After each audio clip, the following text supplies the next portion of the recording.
It has a very optimistic title, I Don't Know. Distant are all the houses I'm dreaming of. Distant is the voice of my mother calling me for dinner, but I run toward the fields of corn. We are distant, like a ball that misses the goal and goes toward the sky.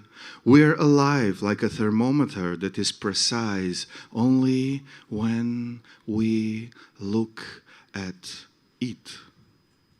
The distant reality every day questions me like an unknown traveler who wakes me up in the middle of the journey saying, "Is this the right bus?" And I answer, "Yes, but I mean, I don't know."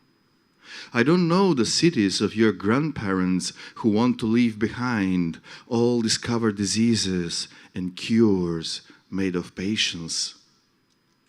I dream of a house on the hill of our longings to watch how the waves of the sea draw the cardiogram of our falls and loves. How people believe so as not to sink, and step so as not to be forgotten. Distant are all the huts where we hid from the storm and from the pain of the deers dying in front of the eyes of the hunters who are more lonely than hungry.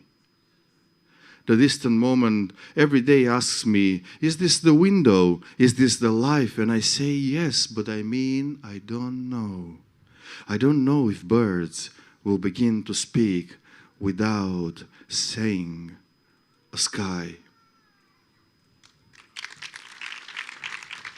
When someone goes away, everything that's been done comes back. In the embrace on the corner, you will recognize someone's going away somewhere. It's always so. I live between two truths, like a neon light trembling in an empty hall. My heart collects more and more people since they are not here anymore. It is always so.